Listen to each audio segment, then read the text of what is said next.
Eu fiquei parado na porta e não conseguia respirar.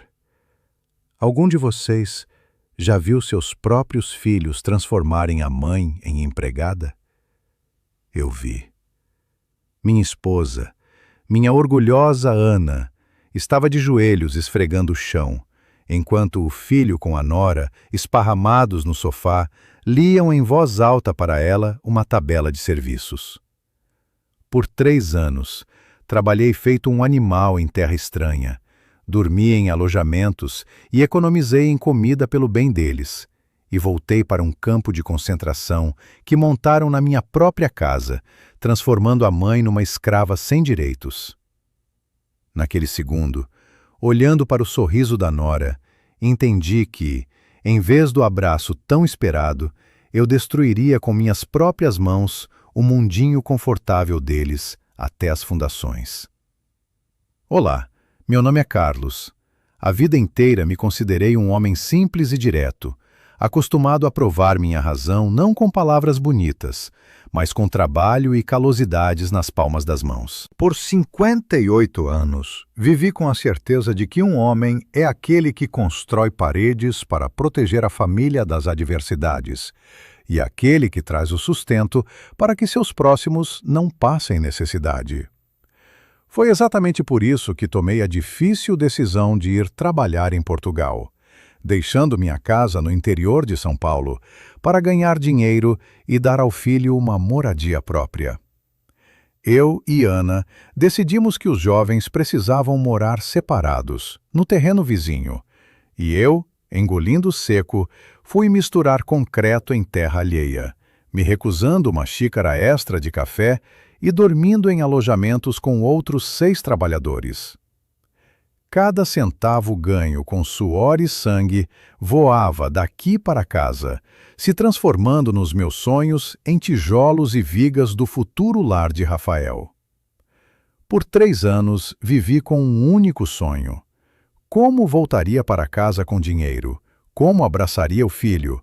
Como começaríamos a construir a nova casa deles? Mas a realidade que me esperava na porta se mostrou mais assustadora do que qualquer pesadelo que pudesse ter tido lá nos arredores do porto. O baque da mala de viagem caindo sobre o parquet rasgou o silêncio da casa como um tiro, fazendo minha esposa estremecer e soltar o pano molhado das mãos. Eu estava parado no vão da porta da minha própria sala, sem conseguir respirar, olhando minha Ana, minha orgulhosa e bonita Aninha, ajoelhada diante do sofá, em que, com os pés no puff, estavam acomodados nosso filho Rafael e sua esposa Isabela. Antes de contar o que aconteceu a seguir naquela sala impregnada com o cheiro do perfume caro da nora e com o medo da minha esposa, quero sentir que não estou sozinho nessa escuridão. Por favor, escrevam de qual cidade ou país estão me ouvindo, para que eu saiba que minha história não ecoa no vazio, mas encontra ressonância em corações vivos. Pai. A voz de Rafael vacilou e foi para o falsete quando ele finalmente se desprendeu da tela e viu minha figura paralisada.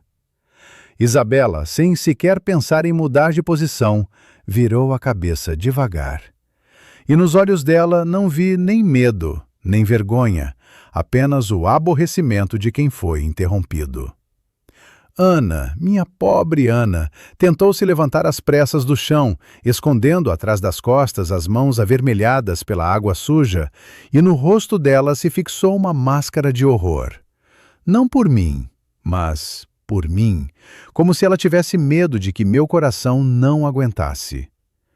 Dei um passo pesado para a frente, sentindo como a poeira da estrada nos sapatos ia deixando rastros naquele mesmo chão que ela acabara de esfregar, e arranquei o papel das mãos da nora atônita. Meus olhos corriam pelas linhas impressas em fonte grande e negrito, e a cada palavra sentia o enjoo subir a garganta. Tabela de serviços domésticos, dizia o cabeçalho. Abaixo vinham os itens. Café da manhã na cama, 10 horas. Limpeza úmida do segundo andar sem aspirador, para não fazer barulho. 14 horas. passar as camisas de Rafael e os vestidos de Isabela estritamente com vaporizador. Aquilo não era uma lista de afazeres domésticos, era a descrição de cargo de uma empregada sem direitos, redigida com uma crueldade cênica da qual só são capazes pessoas que nunca conheceram verdadeira necessidade. O que é isso? Assim. Minha voz soou baixa, mas naquele silêncio havia mais ameaça do que em qualquer grito. E vi Rafael afundar nos coxins do sofá. Pai, que foi isso? Começou ele, arrastando as palavras e tentando esboçar um sorriso despreocupado. A mãe não se importa.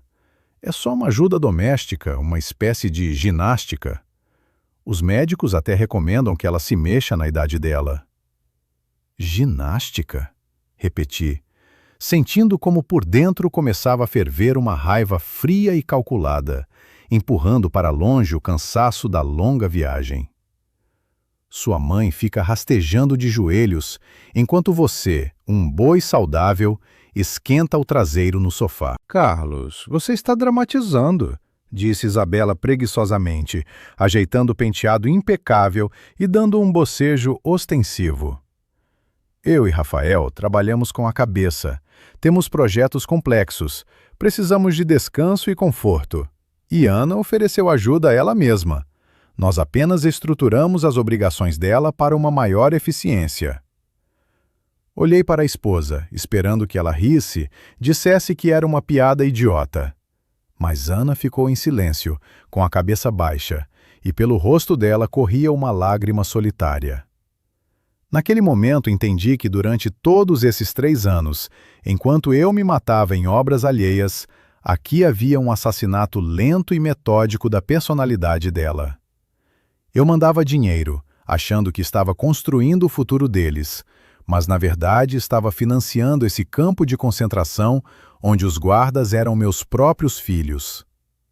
Não disse mais uma palavra. Aproximando-me do filho, ergui-o pelo colarinho num movimento brusco em que coloquei toda a raiva acumulada em 3 anos, como se fosse um filhote levado, e empurrei em direção à saída. Rafael, que não esperava tal força de um pai que, ao que parece, já tinha passado para a categoria de velho, voou pela metade da sala e se chocou com um estrondo contra o cabideiro do corredor. Isabela deu um grito agudo, saltou de pé e, agitando as mãos com unhas longas e afiadas, se jogou sobre mim, tentando me arranhar o rosto. — O que você está fazendo? Você é louco! Ela gritava, mas eu nem olhei para ela. Simplesmente juntei os casacos deles que estavam no armário e os joguei na varanda atrás do filho. — Fora! Expirei, apontando para a porta aberta, atrás da qual o crepúsculo da noite se adensava. Que não reste rastro de vocês aqui daqui a 1 minuto. — Como você ousa? Isabela, já de pé na varanda tentando calçar os sapatos, passou para o ultrassom. Seu rosto se contorceu de raiva, perdendo toda a atratividade. — Esta também é a nossa casa. Meu pai vai se entender com você. Ele é uma pessoa influente. Você vai se arrepender. Você vai rastejar pedindo perdão de joelhos. Leva o teu marido, o personal trainer, e vai para a casa do papai. Cortei, e com força bati a pesada porta, cortando os gritos deles da nossa casa. Ana ainda estava de pé no meio da sala, segurando o pano molhado, como se fosse o único escudo de um mundo que desabou. Aproximei-me dela com cuidado, com medo de assustá-la. Tirei o pano dos dedos frios e joguei no balde. E então a abracei, sentindo como ela se contraiu toda. Pequena, frágil, envelhecida nesses 3 anos por uma vida inteira. — Por que fez isso, Carlinho? Ela sussurrou no meu ombro, e na voz dela havia tanta dor que meu coração apertou. — Eles são nossos filhos. O Rafael não tem culpa. Fui eu mesma. Eu realmente quis ajudar. Não os defenda, Ana, responde com voz embargada, acariciando os cabelos grisalhos dela e sentindo uma enorme culpa por não ter estado por perto quando tudo isso começou. Eles não são filhos, são parasitas que nós criamos juntos. E o pior é que com meu dinheiro dei a eles a possibilidade de te tratar assim. Ficamos sentados na cozinha até tarde da noite, sem acender a luz. E eu ouvia o relato confuso dela de como os pedidos de ajuda foram aos poucos se transformando em ordens, como a gratidão se converteu em exigências e o amor em cálculo frio. Ana justificava os dois, buscava razões em si mesma. Dizia que Isabela era só cansativa e que Rafael estava se encontrando. Mas eu via diante dos meus olhos aquela lista. De manhã, quando Ana adormeceu num sono inquieto depois do calmante, saí para o quintal para fumar e olhar para o terreno vizinho, onde deveria estar a casa do filho. Mandei para lá dezenas de milhares de reais. Vi fotos das etapas da construção que Rafael me mandava pelo aplicativo de mensagens. Sabia o preço de cada tijolo. Chegando à cerca que separava nossos terrenos, fiquei parado e o cigarro caiu dos meus dedos, porque o que vi me atingiu mais forte do que a cena de ontem na sala, riscando todas as minhas esperanças na honestidade do meu próprio filho. Ali, onde deveria se erguer um chalé quase pronto, apenas blocos de concreto velhos e rachados cobertos de mato brotavam da terra. Fundação despejada, pelo jeito, uns 2 anos atrás. E mais nada havia ali. Agachei-me, toquei o concreto áspero coberto de musgo verde. E não cabia na cabeça como meu filho, meu sangue, pôde me mentir tão friamente na cara, olhando na câmera do celular e falando de dificuldades com fornecedores e do aumento do preço do cimento, enquanto eu transferia mais um pacote de reais. Voltando para casa, já não sentia raiva, apenas um cansaço pesado, de chumbo, como se tivessem colocado de volta nas costas o saco de cimento que eu carregara nos últimos 3 anos. Só que agora, esse peso era por dentro.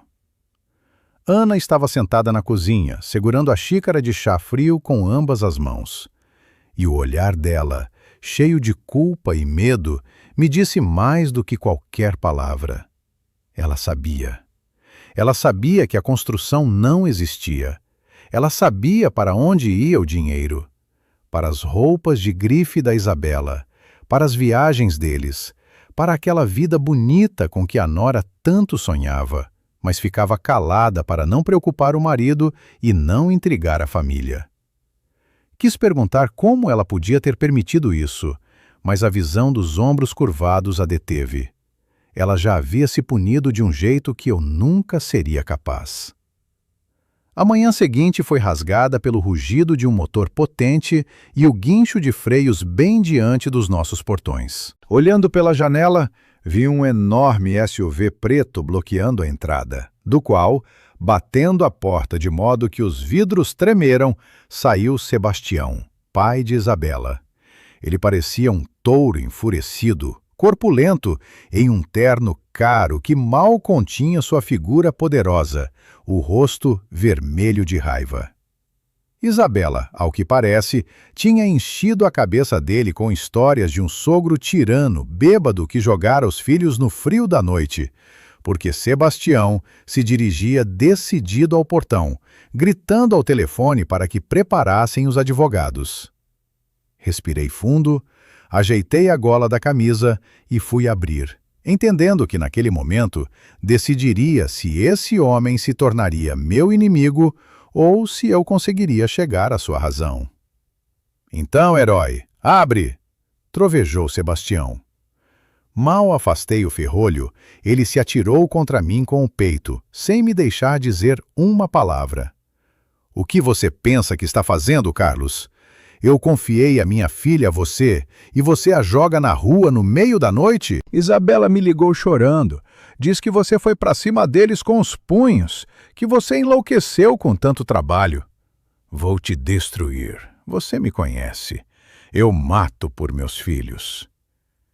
Esfria, Sebastião, disse eu com calma, porém firmeza, olhando direto nos olhos dele e sem dar um passo atrás, ainda que o ímpeto dele pudesse derrubá-lo. Vai gritar com seus subordinados no escritório. Aqui é minha casa. Quer resolver no estilo homem? Entra, conversamos. Quer acreditar em histeria? Fica aí e fica berrando. Mas, se eu fosse você, primeiro olharia os documentos. Algo na minha voz, talvez aquela confiança calma de quem já não tem nada a perder, fez com que ele diminuísse a velocidade. Ele estreitou os olhos desconfiado, me olhou dos pés à cabeça como se avaliasse o adversário e, resmungando algo ininteligível, entrou no quintal.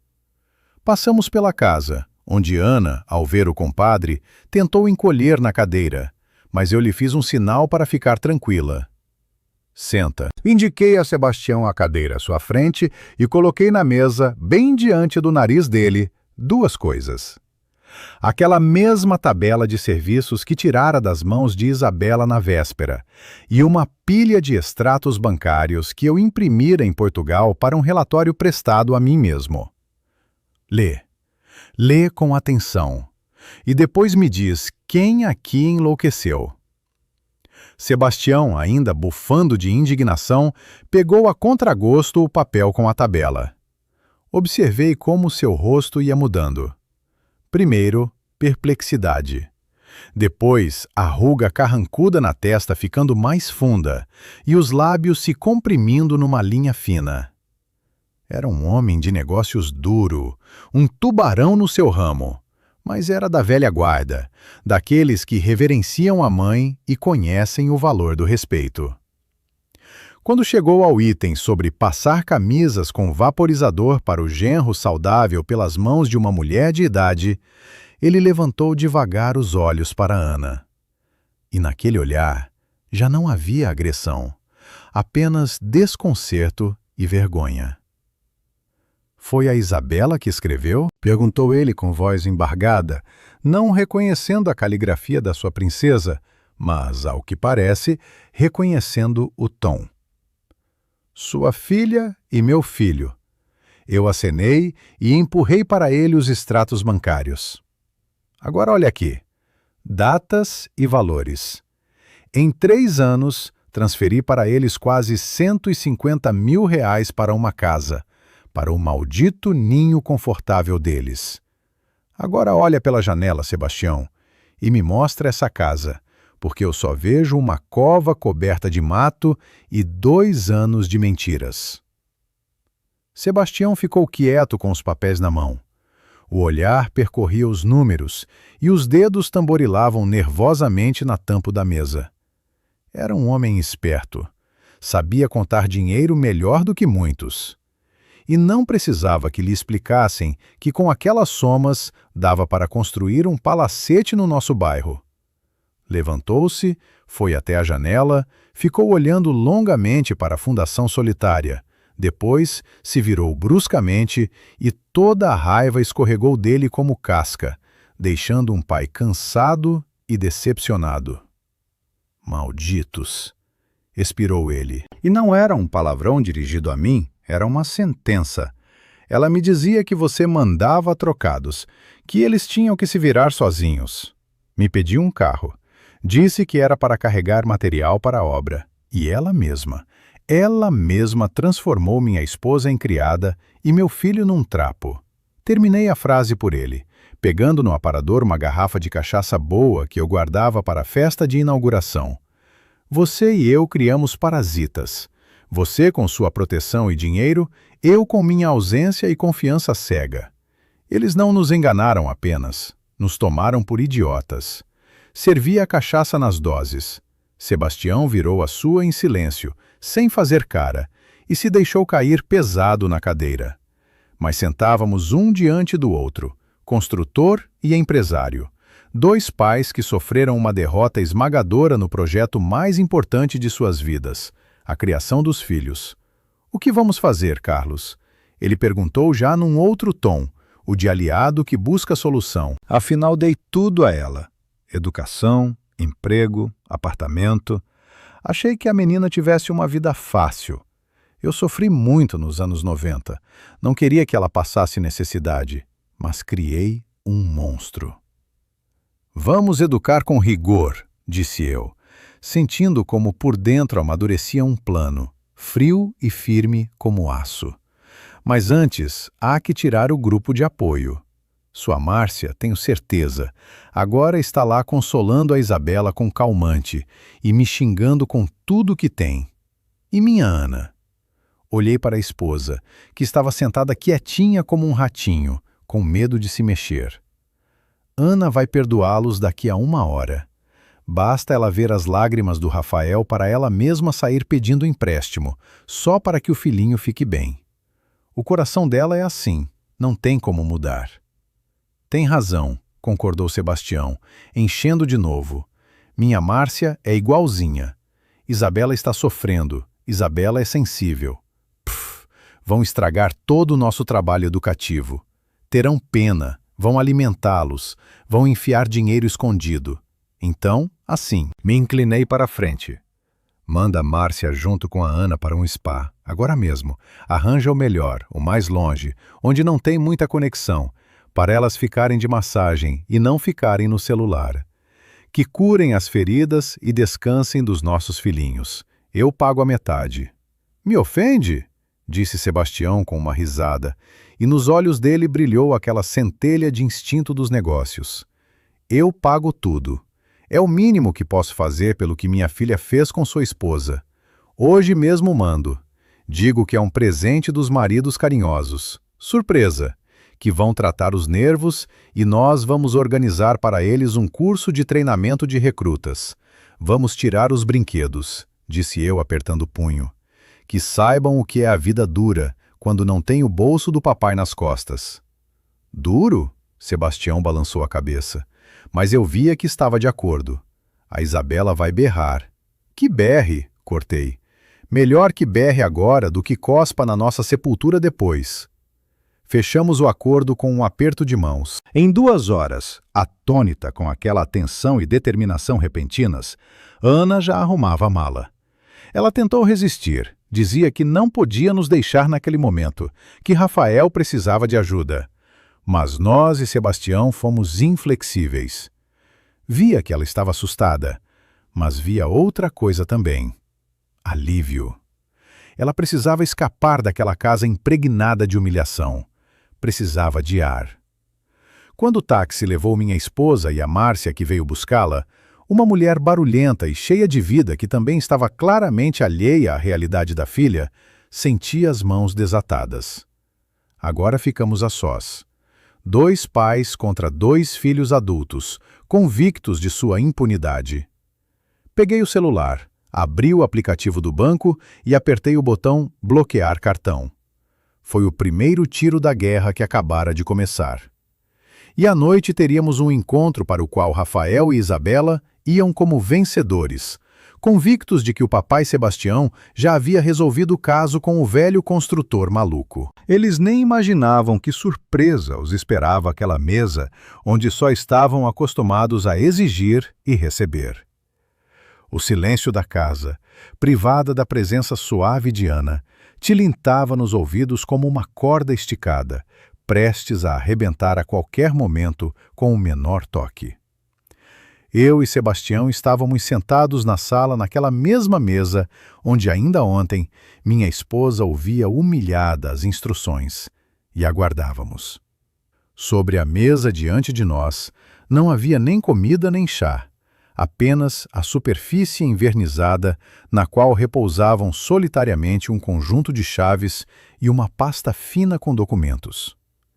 Sebastião, que havia trocado sua investida furiosa por uma calma gélida, aterrorizante de predador antes do salto, ficou girando em silêncio uma pesada caneta dourada.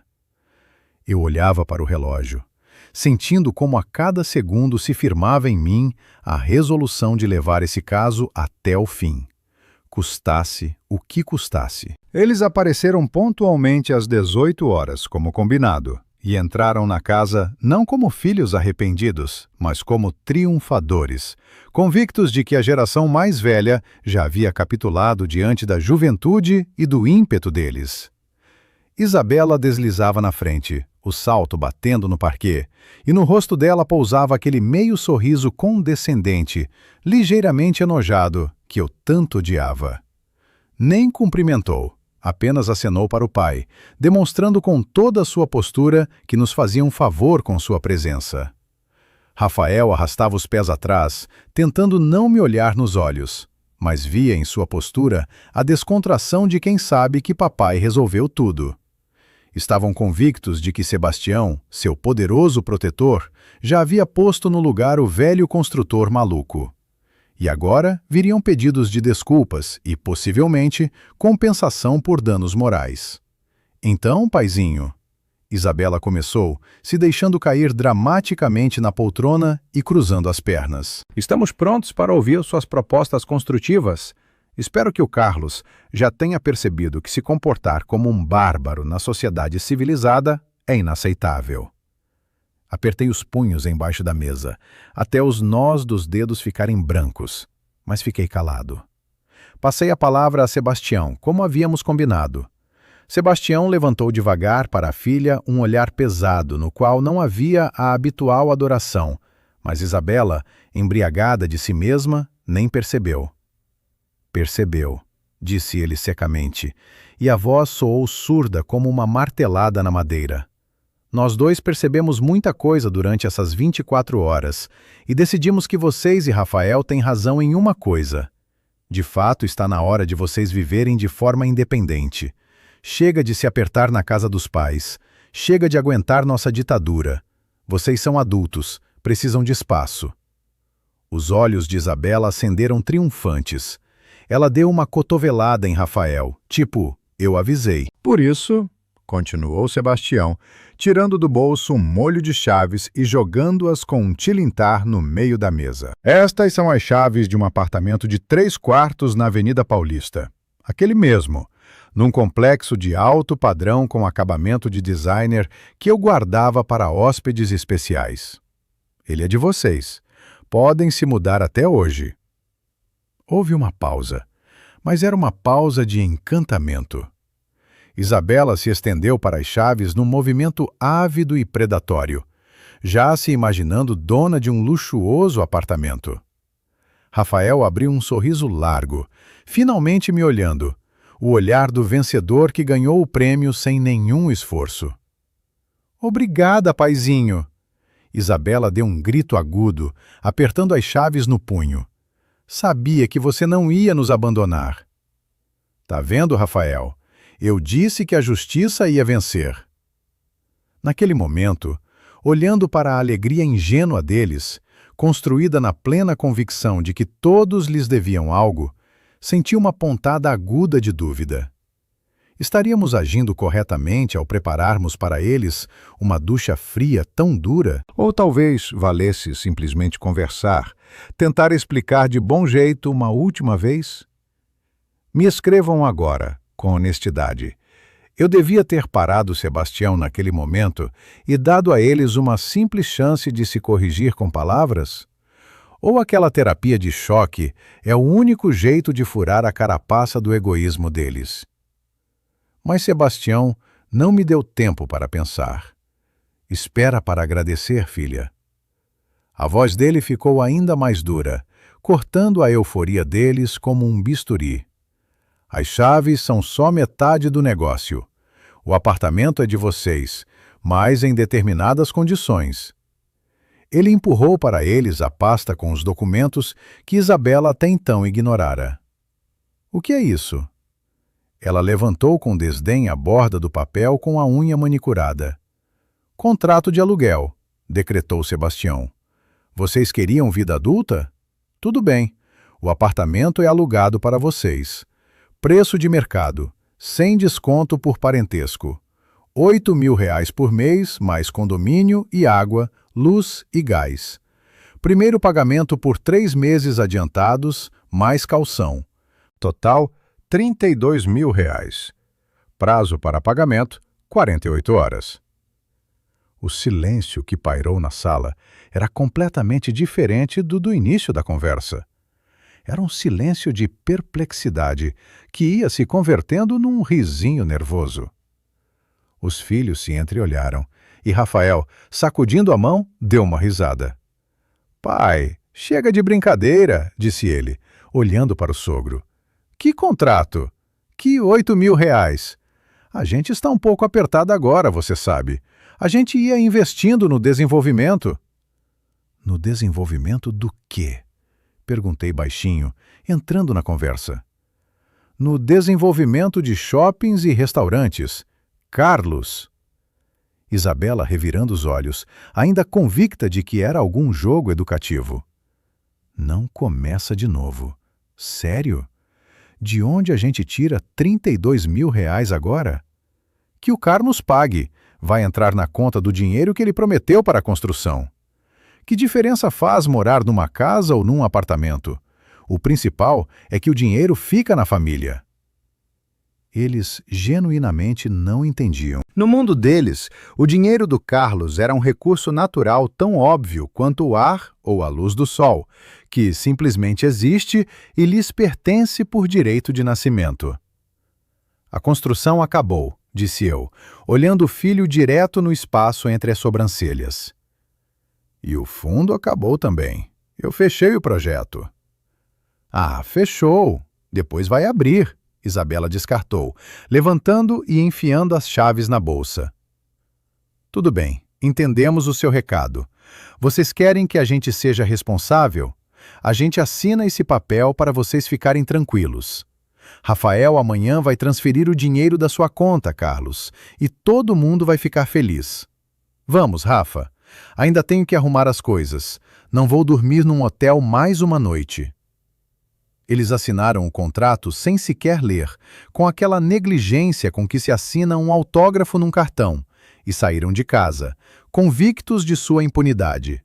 Foram embora com as chaves, sentindo-se vencedores, sem imaginar que no bolso carregavam uma bomba com temporizador ajustado para 48 horas. Eu e Sebastião ficamos sentados na escuridão que se adensava. Ele encheu mais uma vez para cada um, e eu vi como as mãos dele tremiam. Para ele, o pai que mimara a princesa a vida inteira, aquele espetáculo custara mais caro do que para mim. "Não vão pagar", ele constatou. "Nem vão pensar em buscar o dinheiro. Vão vir até você." "Eu sei", respondi, sentindo o peso no peito. "E aí a armadilha vai se fechar." Na manhã seguinte, o mecanismo entrou em ação. Acordei com o celular explodindo em ligações de Rafael. 10 perdidas, 15. Sabia o que estava acontecendo. Agora mesmo, nesses minutos, meu filho estava no caixa eletrônico ou no balcão do banco tentando sacar dinheiro daquele cartão que eu abastecia há 3 anos.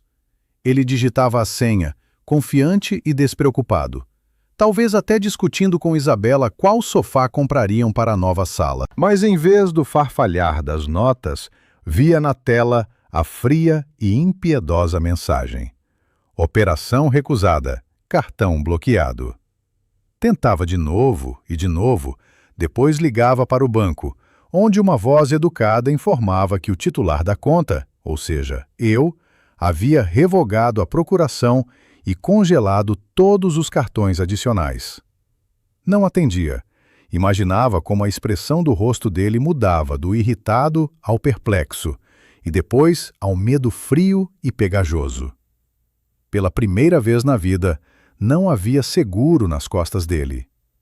Perto do meio-dia, quando o telefone silenciou, apareceu na minha porta um motoboy. Era uma notificação oficial que eu preparara com antecedência. No envelope não havia carta de pedido de desculpas, mas uma exigência de prestação de contas completa sobre a utilização dos recursos destinados à construção no período de 2020 a 2023. E um adendo no final: até a apresentação de notas fiscais e atestados de obras concluídas, qualquer financiamento fica suspenso. A fonte secou. À noite me ligou Sebastião. "Começou", ele disse secamente ao telefone. Isabela ligou em histeria. Está gritando que você enlouqueceu, que roubou o dinheiro deles. Exige que eu intervenha e dê dinheiro vivo, porque esse velho senil bloqueou as contas. O que você respondeu? Perguntei, embora soubesse a resposta. Disse, filha, temos um contrato, você assinou. 8.000 reais de aluguel e calção. O prazo está contando. Faltam 30 horas. Ela desligou. Pus o celular na mesa e olhei pela janela para o quintal escuro e vazio. Em algum lugar ali, na cidade, num apartamento de luxo pelo qual não conseguiam pagar, 2 adultos se debatiam em pânico, se deparando pela primeira vez com uma realidade em que o conforto tem que ser pago com o próprio dinheiro e não o dos pais. Eu tinha pena deles, uma pena enorme. Mas entendia. Se agora cedêssemos, se lhes jogássemos ao menos um salva-vidas, eles nunca aprenderiam a nadar. Foi a noite mais longa e aterrorizante da minha vida. Fiquei sem dormir pensando no filho, mas não naquele que me mentira por 3 anos, e sim no menino que um dia ensinei a segurar um martelo. Ele conseguiria me perdoar? E o que era mais importante, conseguiria se perdoar quando entendesse em que havia transformado sua vida. O tempo tiktocava implacável, contando as horas até o momento em que os expulsariam do paraíso para o qual tanto correram. As 48 horas que Sebastião dera para o pagamento venceram exatamente às 18 horas de sexta-feira. E eu, sentado na varanda da minha casa vazia, sentia fisicamente a armadilha se fechando, aquela na qual nossos filhos haviam entrado com um sorriso tão autoconfiante. Não precisei estar lá pessoalmente para saber o que estava acontecendo. Sebastião, fiel à sua palavra e aos princípios duros dos negócios, colocou no viva voz quando lhe ligou o chefe de segurança do mesmo complexo de alto padrão. Ouvi aquela conversa e cada palavra me gelava por dentro. Mas me forçava a escutar, entendendo que a piedade agora seria veneno para eles, não remédio. Eles não acreditaram até o último momento, achando que era mais uma volta do jogo educativo, que o pai assustaria e depois perdoaria, como havia feito centenas de vezes antes. Quando bateram na porta, Isabela com certeza achou que era o motoboy com pedido de desculpas ou flores, mas na soleira estavam 2 homens fortes de uniforme e um advogado com uma pasta, igualzinha a que estava na nossa mesa 2 dias antes. A voz seca, sem emoção do advogado lendo as notificações de rescisão de contratos por inadimplência, foi para eles o primeiro golpe de realidade, do qual não dá para se esquivar com um "não quero" mal-humorado. Deram-lhes 1 hora para arrumar as coisas. Imagino como Isabela se debatia pelos cômodos, tentando enfiar na mala seus infinitos vestidos e sapatos. Como ela gritava com Rafael, exigindo que ele fizesse alguma coisa, como ligava para o pai, mas este simplesmente não atendia. Não era apenas uma saída do apartamento, era uma expulsão do paraíso em que viviam sem suspeitar de quanto custava o bilhete de entrada. Saíram para a rua com um monte de malas, humilhados e desconcertados, sob os olhares dos vizinhos que Isabela ontem ainda considerava seus iguais, e se dirigiram ao carro, o último bastião de seu status, um brilhante SUV preto que Sebastião presenteara a ela no casamento. Mas aqui também os aguardava um golpe, calculado e implacável como um tiro de sniper. Rafael apertou o botão do controle, mas o carro não respondeu com o amistoso piscar dos faróis. Ficou parado como um bloco escuro e mudo. No mesmo segundo, se aproximou o motorista de Sebastião, o homem que levara Isabela à escola, e em silêncio, sem olhá-la nos olhos, sentou-se ao volante abrindo a porta com o segundo jogo de chaves. "Paulo, o que você está fazendo?" gritou Isabela, jogando as malas no asfalto. "Este é o meu carro!" "O carro está registrado em nome da empresa, Isabela", respondeu o motorista. e na voz dele soava uma firmeza culpada de homem subordinado. Sebastião determinou que o veículo fosse recolhido ao estacionamento da empresa por necessidade operacional. Ele deu partida e foi embora, deixando-os parados na calçada no meio do bairro de alto padrão, como pedestres com um monte de tralha e os bolsos vazios. Naquele momento, como me contou o motorista depois, Isabela pela primeira vez não gritou, mas simplesmente se sentou na mala e cobriu o rosto com as mãos, percebendo que o jogo acabara e a vida começara. Assim, principiou a queda deles, ou, como eu esperava, a ascensão por entre os espinhos. Tendo perdido a moradia de luxo e o transporte, foram forçados a buscar um teto com apenas os míseros restos de dinheiro vivo que Rafael conseguira sacar antes do bloqueio dos cartões. Dinheiro para hotel não havia. Amigos dispostos a abrigar o casal problemático também não apareceram. O círculo deles, composto por outros consumidores da vida bela, evaporou instantaneamente quando o cheiro de problemas pairou no ar. Alugaram um quarto e sala na mais distante periferia da cidade, num velho prédio de 5 andares em que o corredor cheirava a gato e umidade, e o elevador não funcionava desde o século passado. Não vi aquele apartamento, mas conhecia aquele bairro. Eu mesmo começo a vida em condições parecidas, e sabia que choque sofreria minha rafinada nora ao ver o papel de parede surrado e a torneira pingando. Para eles, aquilo era o inferno, descida ao submundo, onde não há entrega de comida, não há faxineiro, e os vizinhos não cumprimentam, mas te olham de cima a baixo, carrancudos. O primeiro mês de vida independente foi uma crônica do desmoronamento daquela imagem brilhante a que chamavam de família. Sem o conforto habitual, sem dinheiro para restaurantes e entretenimentos, trancados em 4 paredes com baratas, começaram a se devorar mutuamente com a ferocidade de animais acuados. Ficava sabendo disso por conhecidos em comum pelos quais boatos circulavam, e meu coração sangrava, mas proibia a mim mesmo de intervir. Isabela, privada da possibilidade de se autopromover com compras e salões de beleza, descarregava a raiva em Rafael. Resmungava com ele de manhã à noite, chamando-o de fracassado, filhinho de mamãe, insignificante que não consegue dar à esposa uma vida digna. O amor dela, que parecia tão intenso nos cenários da vida rica, sumiu instantaneamente. Bastou retirar o sustento financeiro para expor a feia verdade. Ela não o amava. Amava o conforto que ele lhe proporcionava à custa do meu dinheiro. Rafael, deparando-se pela primeira vez com a necessidade de contar centavos para o macarrão, passou para uma defesa fechada. Respondia na mesma moeda, a acusava de esbanjamento, lembrava que foram exatamente as exigências dela que os levaram àquele buraco.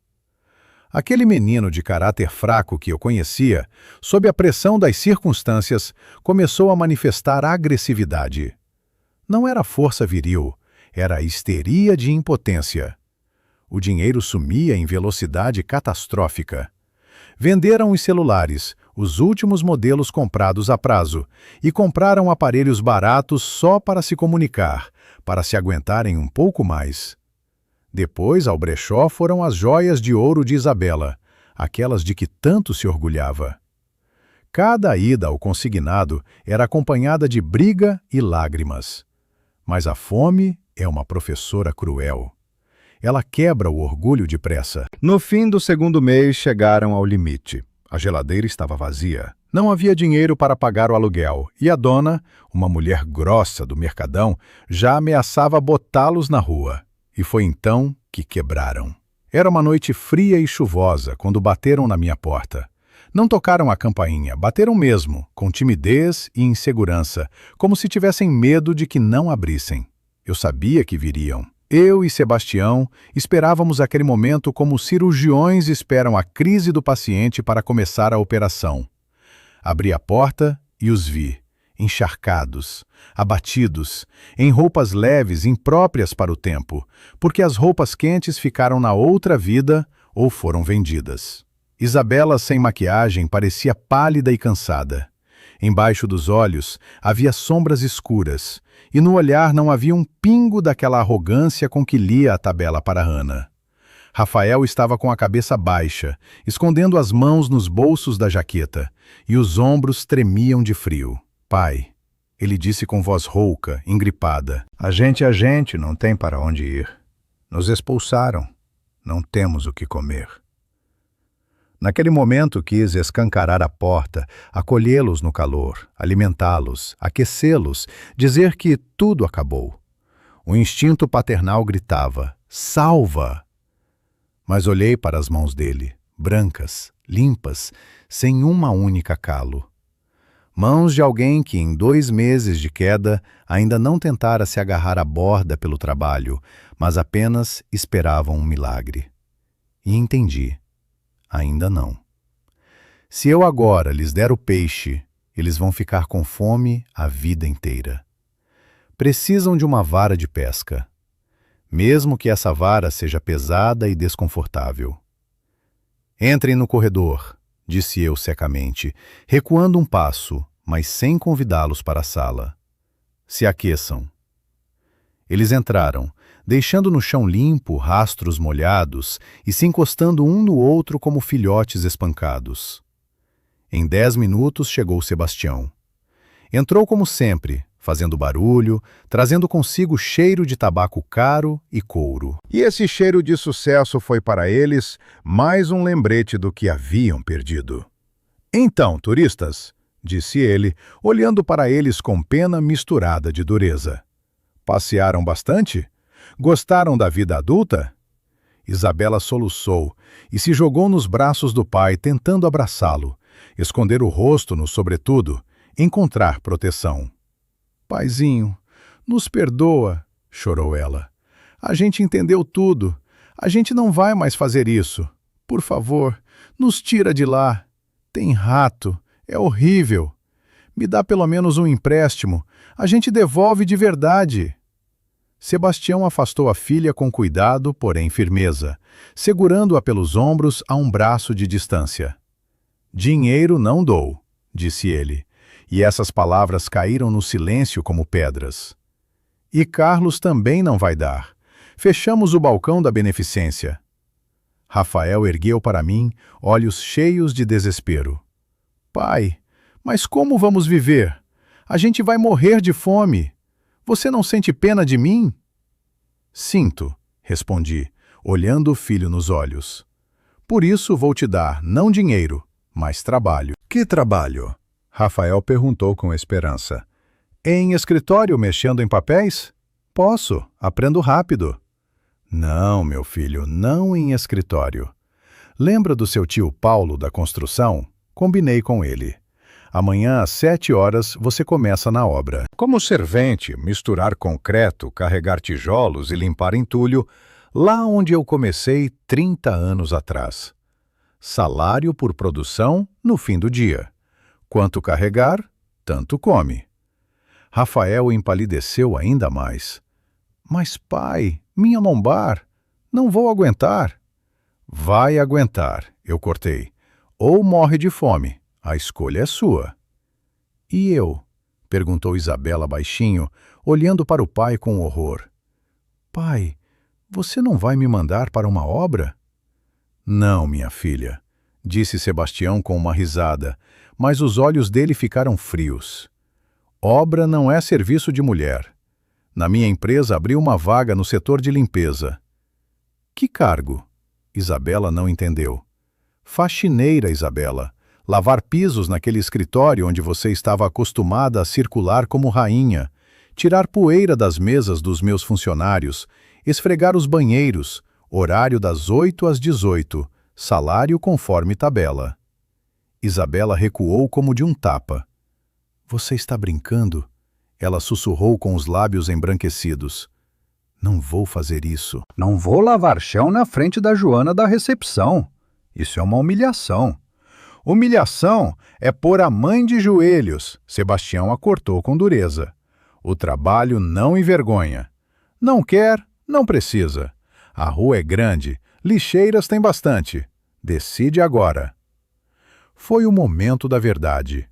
Vi como neles lutavam o resto do orgulho podre e o medo animal da rua fria e faminta. Olhavam um para o outro, e nos olhos eu li a compreensão. As brincadeiras acabaram. Os pais não estão brincando. Não haverá salva-vidas. Terão que nadar sozinhos, se debatendo nas águas geladas. Concordo. Rafael foi o primeiro a ceder, abaixando a cabeça. Me dá o endereço da obra. Isabela ficou calada por 1 minuto, mordendo os lábios até sangrar. Depois, sem olhar para o pai, acenou. Tudo bem, eu vou.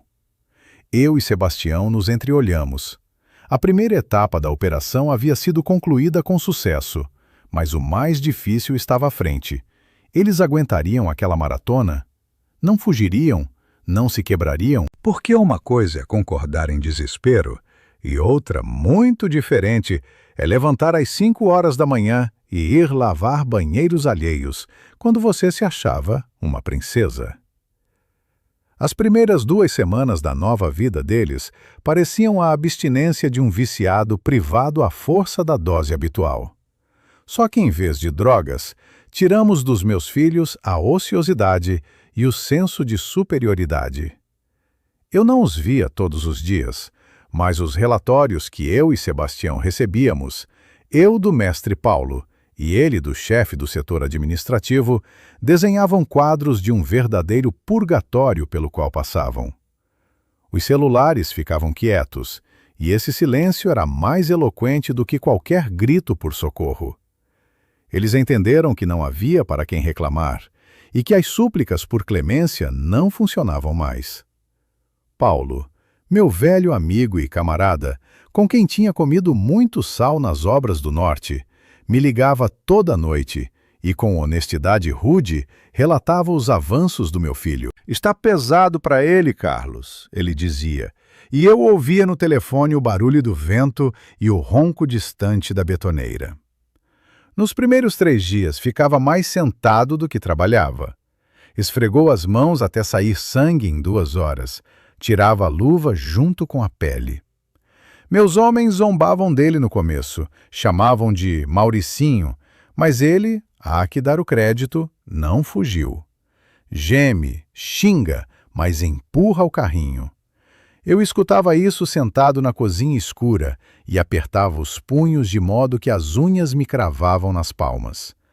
Queria agora mesmo ir lá, levar pomada para os calos, comprar botas de couro decente em vez dos tênis da moda que se desfizeram no 2º dia, dizer, chega, meu filho, você já provou.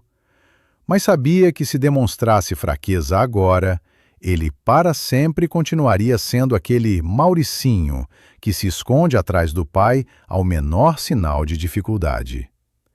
Ele precisava passar por aquela dor para entender o valor daquela fundação que tão levianamente abandonara no meu terreno. Certa vez não aguentei e fui eu mesmo à obra, mas não entrei no canteiro. Parei o carro atrás da cerca, num beco de onde se via a área de descarga. Avistei-o logo. Meu Rafael, sempre tão impecável, cheirando a colônia cara, agora estava com os pés na lama, num enorme coletes laranja, com uma pá raspando restes de concreto do tambor da betoneira. Ele se movia de maneira pesada, desajeitada. Cada movimento lhe custava um esforço, mas ele não largava a pá. Vi como parou, enxugou a testa com a manga suja, e naquele gesto havia tanto cansaço e sem saída que me faltou o ar. Ele estava quebrado, esmagado, mas se mantinha de pé. Com Isabela as coisas não iam melhor, e moralmente, pois bem, eram até mais pesadas. Sebastião me contava que no primeiro dia ela ficou meia hora parada diante da porta do almoxarifado, sem conseguir vestir o avental azul da faxineira. Para ela, que se acostumara a se considerar elite, vestir aquele uniforme equivalia a se despir em público. Mas barriga vazia não tem dó. E no apartamento alugado, a essa altura, provavelmente até os ratos tinham morrido de inanição. Ela saiu para o corredor com um balde e o esfregão, olhos no chão, tentando ficar invisível, mas no escritório onde antes brilhava nas festas da empresa, ficar invisível é impossível. O pior suplício para ela não foram os pisos sujos, nem o cheiro de alvejante que lhe causou alergia. Foram as pessoas, aquelas mesmas que ela antes ignorava ou desprezava. Joana da recepção, a quem Isabela um dia chamou de pessoal de suporte, agora levantava ostensivamente os pés quando Isabela esfregava o chão na frente da mesa e falava alto ao telefone sobre a manicure nova. Os funcionários que antes bajulavam a filha do chefe, agora desviavam os olhos ou olhavam com pena desdenhosa. Ela chora no banheiro a cada intervalo, Sebastião me dizia, e a voz dele tremia. Márcia já me tirou o juízo, diz que sou sádico, que estou maltratando minha própria filha. E eu fico olhando pelas câmeras, ela esfrega. Carlos, esfrega mal. Deixa marcas, mas esfrega. Ontem ficou meia hora arrancando chiclete do parquê. Quebrou todas as unhas, mas arrancou. À noite, voltando para o miserável quarto e sala, eles provavelmente caíam sem forças. Eu frequentemente imaginava aquelas noites. Antes teriam ido ao restaurante ou pedido sushi, discutindo planos de férias. Agora sentavam no sofá corcunda, contando o troco que Rafael ganhara, pois o salário era diário e por produção, e decidindo o que comprar, macarrão em promoção ou remédio para a lombar. Exatamente nesses meses, naquela sujeira e desesperança, entre eles começou a acontecer algo importante que não existia na vida farta. As reclamações mútuas desapareceram. Quando você está desabando de cansaço, não tem energia para reclamar que o marido ganha pouco, se você mesma acabou de esfregar privadas. Quando vocês têm um pacote de macarrão para o jantar para os dois, não o dividem discutindo quem merece mais, mas simplesmente comem em silêncio, ombro a ombro. A dor comum e o inimigo comum, chamado realidade cruel, os uniram mais forte do que anos de parasitismo despreocupado. O momento decisivo, que Rafael me contou depois, aconteceu no fim de novembro, quando caiu a primeira chuva fria. Naquele dia, havia correria na obra, estavam fazendo a laje, e Rafael trabalhou 12 horas seguidas no vento cortante. Recebeu na mão R$ 250. Dinheiro que antes ele gastava num café e sobremesa sem pensar. Ia para casa, apertando as notas no bolso, gelado até os ossos, pensando apenas em cair e não levantar mais. Passando pela vitrine de uma padaria, viu um bolo. Um napolitano de sempre, que Isabela adorava, mas sempre se negava por causa da dieta. Ele parou. R$ 250 era comida para 3 dias. Mas ele se lembrou que hoje era uma data pequena deles. 5 anos do dia em que se conheceram. Data que na vida anterior teriam comemorado em um lugar caro, mas que agora ambos tinham esquecido. Rafael entrou e comprou o bolo e ainda uma rosa, a mais bonita da floricultura, gastando tudo até o último centavo. Quando chegou em casa, Isabela estava no chão do banheiro tentando lavar o avental de trabalho na água fria. A quente havia sido cortada por falta de pagamento. Suas mãos estavam vermelhas e inchadas da água e do produto. O cabelo estava num coque desleixado. Ela levantou para ele os olhos cheios de lágrimas e cansaço, prestes a dizer que não havia comida. E ele, em silêncio, estendeu a rosa para ela e pôs a caixa do bolo em cima da máquina de lavar. "Parabéns, princesa", ele disse com voz rouca. E Isabela, aquela dama de ferro que fazia escândalos por causa do tom errado das cortinas, de repente começou a chorar. Não de histeria como antes, mas baixinho, enfiando o rosto na jaqueta suja dele. Eles ficaram sentados no chão do banheiro escuro, comendo aquele bolo com as próprias mãos, se lambuzando de creme, e pela primeira vez em muito tempo, riram entre lágrimas, entre dor nos músculos. Mas era o riso de pessoas vivas que de repente perceberam que têm uma ou outro.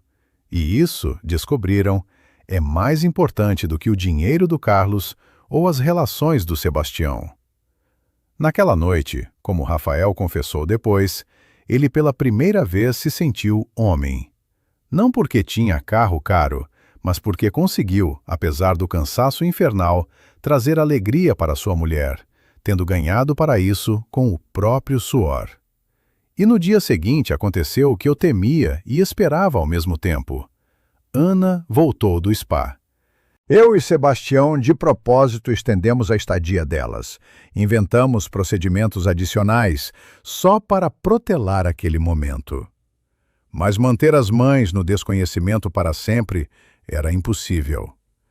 Ela entrou em casa com aquela aparência descansada e corada, mas os olhos começaram imediatamente a buscar as crianças. «Carlinho, e cadê eles?» Ela perguntou, ainda sem tirar o casaco. «Por que está tão silencioso? Eles não foram para aquela casa que você estava construindo?» Tive que contar tudo a ela, sem esconder, sem suavizar os ângulos. Contei sobre o apartamento, as dívidas, a obra e o esfregão. Esperava gritos, desmaios, acusações de crueldade. Me preparei para ela agora mesmo juntar sacolas de comida e sair correndo para salvá-los. Mas Ana ficou calada. Ela estava sentada na cadeira, pálida como um pano, e escutava. E quando terminei, ela fez apenas uma pergunta, que me arrepiou todo. «Eles nos odeiam?» Ela perguntou baixinho.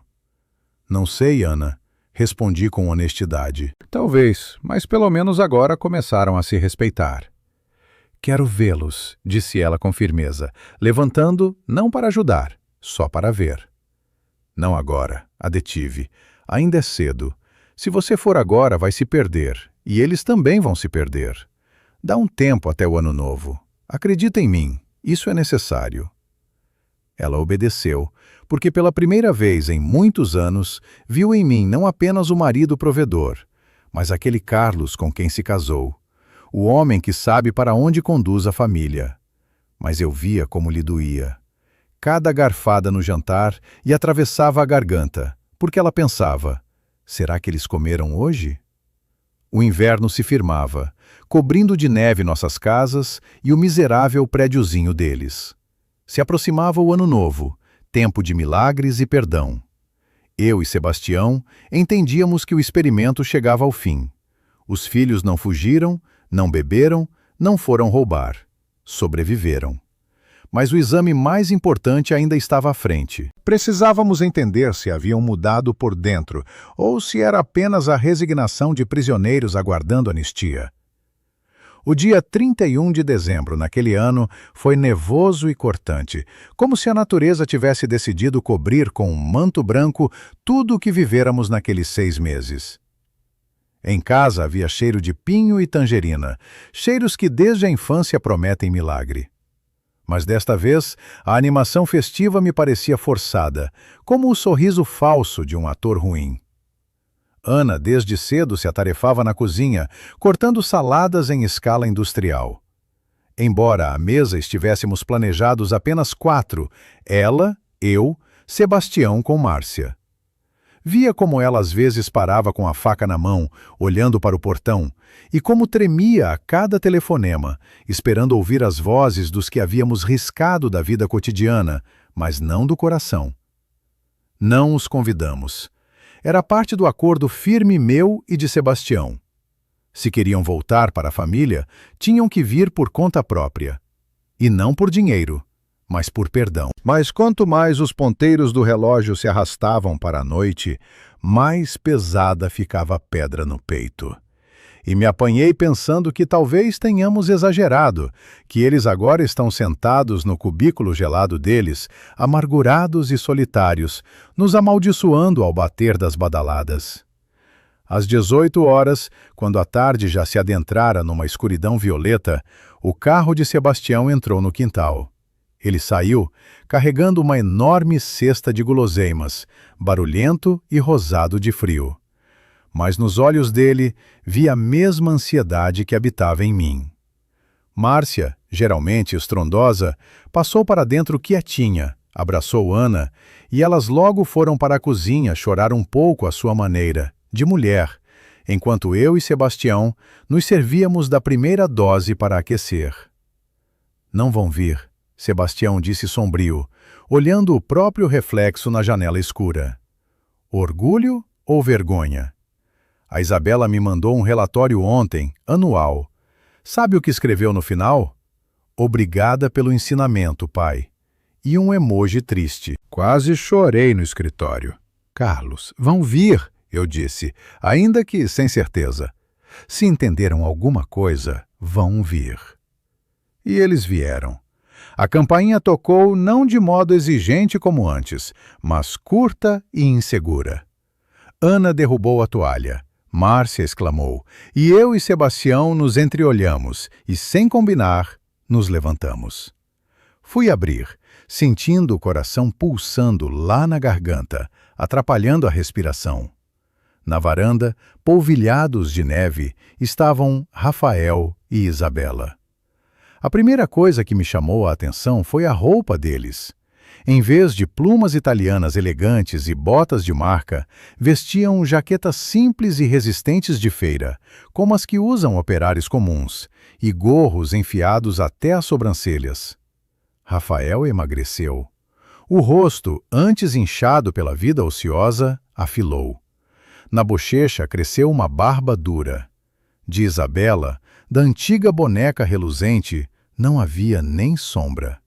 Sem maquiagem, com um rabo de cavalo simples, com as mãos vermelhas de frio. Parecia mais velha, mas, ao mesmo tempo, mais viva e mais real. Eles não traziam malas com coisas insinuando um retorno. Rafael tinha apenas um buquê modesto de crisântemos envolto em jornal para não gelar, e uma caixinha de bolo, aquele mesmo da padaria simples. "Pode entrar?" perguntou o filho baixinho, e a voz vacilou. Recuei em silêncio, deixando-os entrar no calor. Eles entraram na sala, onde as mães ficaram paralisadas, e pairou um silêncio tão denso que parecia que se podia cortá-lo com a faca. Rafael passou os olhos pelo cômodo, aquela mesa posta, a árvore de Natal dos pais, como se estivesse vendo pela primeira vez ou tivesse voltado de um longo e terrível cativeiro. Despiu-se devagar, com cuidado, por um hábito que antes não tinha, pendurou a jaqueta no cabideiro e ajudou Isabela a se despir. Notei como ele fez isso com carinho e como ela tocou sua mão em agradecimento, aquela mão que agora estava áspera e escura de poeira de cimento incrustada. Eles avançaram para o centro da sala. Rafael foi até a mãe, mas não correu a abraçá-la como fazia na infância, quando queria perdão por uma nota baixa. Ajoelhou-se diante dela. Não foi um gesto teatral, calculado para a plateia. Foi um movimento pesado e consciente de um homem que se curva sob o peso da culpa. Na sala, fez tal silêncio que eu ouvia o tic-tac do relógio na parede. "Mãe", pronunciou ele, olhando para ela de baixo para cima. E eu vi como pela bochecha dele, por aquela barba dura, escorregava uma lágrima. "Me perdoa. Não pelo dinheiro. Que se dane o dinheiro. Me perdoa por ter te deixado lavar aquele chão." Só agora entendi. Quando a lombar trava e as mãos não desincham, entendi que inferno é aquilo. E eu ria. Dizia que era ginástica. Ana tamponou a boca com a palma, contendo os soluços, e os ombros começaram a tremer. "Me perdoa, mãe", ele repetiu, tomando as mãos dela, aquelas mãos mesmas que ele mandara engomar suas camisas, e encostando nelas a testa. "Fui uma besta. Não sei como você me aguentou. Isabela estava ao lado, com a cabeça baixa. Os ombros estremeciam. Ela não se ajoelhou, mas fez algo que eu jamais esperaria dela. Foi até Márcia, sua mãe, a quem sempre considerou uma galinha, e a abraçou com força, desesperadamente, enfiando o nariz no ombro dela. Mãezinha, ela sussurrou, de modo que todos ouvimos. Que cansaço! Olhando para aquela cena, para o meu filho de joelhos, para os nós dos dedos esfolados que apertavam as mãos da mãe, senti como algo se rompia dentro de mim. A raiva foi embora, dissolveu-se sem deixar rastro, mas em seu lugar veio uma pena aguda e lancinante. E dúvidas. Me escrevam agora com honestidade nos comentários. Olhando para as lágrimas do meu filho, vocês acham que foi certo nós, os pais, tê-los arrastado por aquele inferno e quebrado o orgulho deles contra o joelho por aquele momento de verdade? Ou ultrapassamos mesmo o limite da crueldade parental? Ana não aguentou. Desceu ao chão ao lado do filho, abraçou a cabeça dele e desatou a chorar em voz alta, acariciando os cabelos espetados. Rafaelzinho, meu filho, o que é isso? Tudo bem? Vocês voltaram. Sebastião fungou o nariz e se virou para a janela, fingindo observar a nevasca. Mas vi como enxugava os olhos às escondidas. Me aproximei do filho, pus uma mão pesada no ombro dele e apertei. Levanta. Eu disse com voz embargada. Não precisa esfregar o chão. Mãe acabou de limpar. Rafael se ergueu, enxugando o rosto com a manga do suéter. Olhou para mim de frente, aberto, sem aquele olhar evasivo e bajulador que eu tanto odiava nos últimos anos. Era o olhar de um homem que conhece o preço de seus erros e está pronto a responder por eles. Pai, ele disse com firmeza, a gente não veio por dinheiro e não veio pedir para morar aqui. A gente só queria dar os parabéns e dizer que a gente vai dar conta. Estou esperando a carteira de pedreiro. Paulo prometeu me colocar como encarregado na primavera. E Isabela foi promovida. Ela agora é coordenadora de andar. Coordenadora sênior, corrigiu Isabela baixinho, levantando o rosto banhado de lágrimas e tentando sorrir. Pai Sebastião, no seu escritório tinha bagunça nas compras de material de limpeza. Eu arrumei, refiz o orçamento. Sebastião pigarreou e se virou para nós, abrindo um largo sorriso satisfeito. Refez o orçamento. Vejam só, minha escola. Então, estamos aqui como num velório. Ano novo em 5 horas. Mas vamos sentar à mesa, trabalhadores. Naquela noite, à mesa não houve brindes ao sucesso e nem papo sobre marcas. Sentamos como uma família comum. Rafael servia salada para a mãe. Isabela ajudava Márcia a trocar os pratos. Sozinha, sem precisar que ninguém pedisse nem que ela revirasse os olhos. Comiam com apetite, com a fome de pessoas que sabem o que é geladeira vazia, mas havia nos gestos deles uma dignidade. Perto da meia-noite, quando saímos para o quintal soltar fogos, eu chamei Rafael de lado, perto do lugar onde do outro lado da cerca escurecia a fundação abandonada. A neve cobria os blocos de concreto com chapéus macios, transformando a obra parada numa paisagem invernal curiosa. Então, pedreiro, perguntei, indicando o terreno com um aceno. O que vamos fazer com isso? Tampar? Rafael olhou para a fundação, depois para as mãos, depois para as janelas da casa onde Isabela ria de uma piada de Sebastião. Para que tampar? Respondeu ele com seriedade. O concreto é bom, ficou firme. A ferragem enferrujou, é verdade, precisa lixar. Mas, pai, não estou pedindo dinheiro. Sei que fiz besteira, mas se você deixar, vou terminar eu mesmo. Agora sei fazer. Vai ser devagar, claro. Com salário não sobra muito, mas termino com as minhas mãos. Eu o olhava e entendia. Ele não estava mentindo. Nele não havia mais o desejo de obter tudo de uma vez. Estava pronto para construir tijolo a tijolo, dia após dia. Deixo, acenei com a cabeça, tirando do bolso o maço de cigarros, mas com uma condição. Qual? Ele ficou tenso. Vamos mudar o projeto.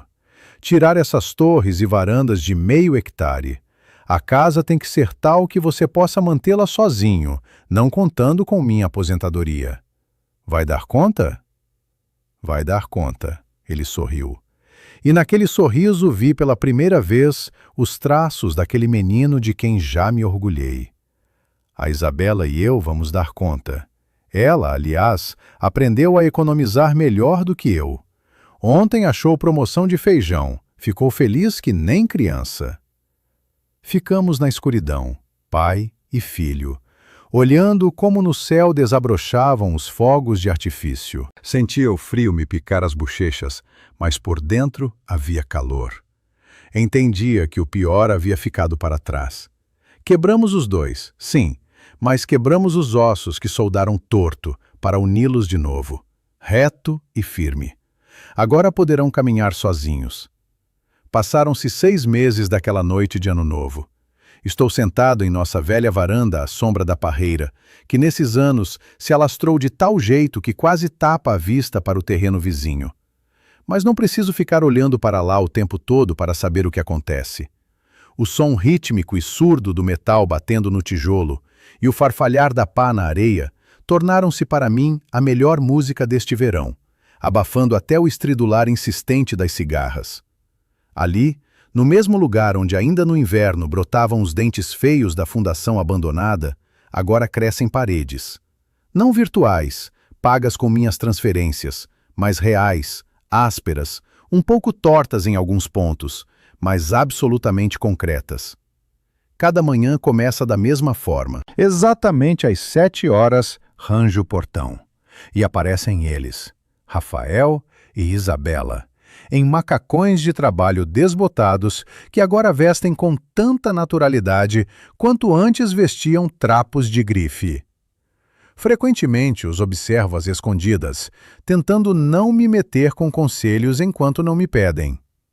Embora o meu interno mestre de obras às vezes simplesmente grite ao ver como Rafael segura a colher de pedreiro de jeito errado ou amassa a argamassa espessa demais. Mas fico calado. Morde o lábio e vou para dentro. Porque entendo. Agora, ali, sob o sol ardente, não se constrói apenas uma caixa de bloco de concreto celular. Ali se tempera a espinha do meu filho, que finalmente aprende a carregar o peso da própria vida. Ele não é mais aquele Mauricinho, como o chamavam os homens na obra. As mãos dele encalejaram e ficaram marcadas, e as costas, sobre as quais antes ele se queixava ao menor esforço, agora carregam sem reclamar os sacos de argamassa. Mas o que mais me surpreende é Isabela. Parece, para que ela, uma mulher delicada, ficar na obra, engolir pó e quebrar unhas, quando podia simplesmente esperar o marido em casa. Mas ela está aqui todos os dias. Ela não levanta paredes, claro, mas faz aquele trabalho invisível e ingrato, sem o qual a obra para. Carrega água, bate a argamassa no balde com a batedeira, segurando-a com as 2 mãos para não escapar. Passa blocos. Lembro que na semana passada, quando chegou o caminhão com tijolo, o motorista se enrolou com a descarga e Isabela, aquela ex-princesa, vestiu luvas de lona e entrou na fila com Rafael, recebendo os fardos pesados. Ontem não me contive e fui até eles no intervalo. Estavam sentados no chão à sombra da parede inacabada, tendo estendido algum jornal. Rafael bebia água com a avidez de uma garrafa plástica, jogando a cabeça para trás, e as gotas corriam pelo pescoço sujo e bronzeado dele, deixando trilhas claras na pele empoeirada. Isabela, encostada no ombro dele, mastigava um sanduíche que trouxera numa marmita. E no rosto dela, sem maquiagem, com uma mancha de fuligem na bochecha, vi tal tranquilidade como não havia visto nem no casamento suntuoso deles. Então, pedreiros? Perguntei, me sentando ao lado num balde virado. Verificaram o prumo? Não desviaram um ângulo? Rafael parou de beber e sorriu cansado. Verificamos, pai. Parece reto, só que vai devagar. Achava que chegávamos na cobertura antes do outono, mas temo que não vai dar. Falta dinheiro para a madeireira, vai ter que juntar mais. Antes, um ano atrás, essa frase soaria como um pedido velado. Me dá dinheiro. Agora, era simplesmente uma constatação. O cálculo seco de um homem que conhece o próprio orçamento e não pretende ultrapassá-lo. Não se apresse, eu disse tranquilo. Casa não é gripe, não cresce da noite para o dia. O principal é que as paredes aguentem o inverno, e a madeira pode esperar.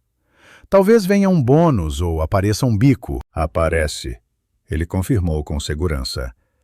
Paulo estava oferecendo ajuda nos fins de semana em outra obra com a parte elétrica. Concordei. Isabela aqui vai devagar arrumando, preparando a frente de trabalho. Passei o olhar para a nora. E você, Isabela, não está de saco cheio de ficar se sujando?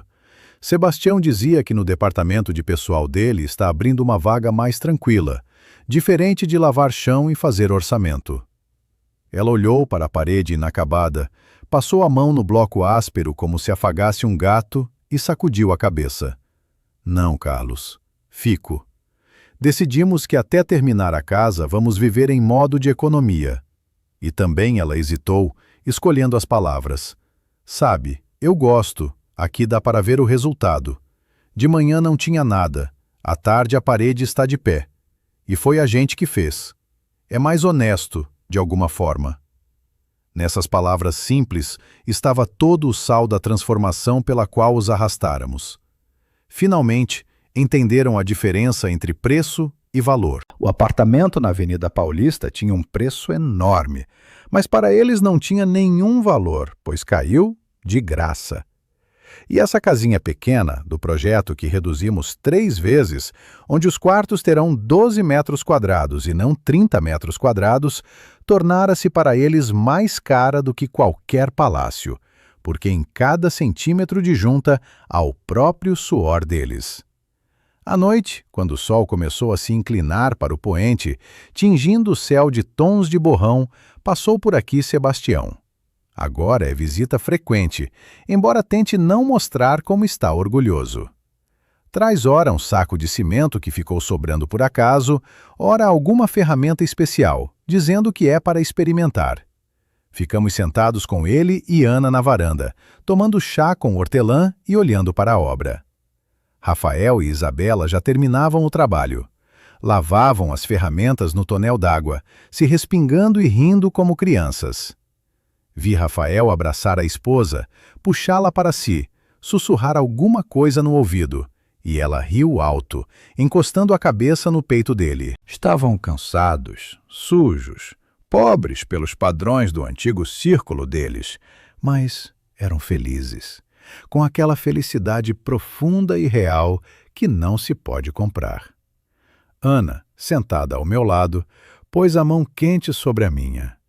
Olhei para ela e vi que pela primeira vez em muitos anos ela sorria com absoluta tranquilidade, sem aquela sombra de ansiedade nos olhos que a atormentara antes. Sabe, Carlinho, ela disse baixinho, você estava certo. Eu então achava que você era cruel. Achava que íamos perdê-los, mas a gente, pelo contrário, os encontrou. Sebastião, ouvindo isso, tomou um longo gole de chá e pigarreou. Encontrou. Estou pensando se eu também não entro para a obra. Senão a barriga vai crescendo e o genro lá ficou todo sarado. Quem sabe me reeducam também na velhice? Rimos. E aquele riso era leve, libertador. A história, que começara com escândalo e dor, terminava numa noite tranquila de verão, ao som das cigarras. Olho para as paredes inacabadas da casa do filho e penso que eu e Sebastião construímos algo mais importante que uma fundação. Devolvemos a nossos filhos o mais importante direito do ser humano: o direito de ser adulto, o direito de responder pelos próprios atos e o direito de se orgulhar de si mesmo. Foi uma lição dura, talvez a mais cruel da vida deles, mas sem ela, continuariam sendo eternos filhinhos jogando na vida com dinheiro alheio. Vivi uma vida longa, vi muita coisa, construí muita coisa, mas este projeto de educação dos próprios filhos foi o mais difícil de todos. E agora, olhando para trás, quero dizer a vocês uma coisa simples, conquistada com cada minuto do meu medo por eles. Não tenham medo de ser duros, se veem que o amor de vocês está se tornando veneno. Às vezes, para salvar uma pessoa, é preciso tirar o chão debaixo dos pés dela e forçá-la a abrir as asas, mesmo que ela grite e resista. E agora, amigos, tenho um último pedido. Escrevam nos comentários se já tiveram que tomar decisões que pareciam cruéis com os entes queridos, mas no fim os salvaram. Compartilhem suas histórias. Talvez alguém agora precise exatamente do seu exemplo para se decidir a dar o passo importante.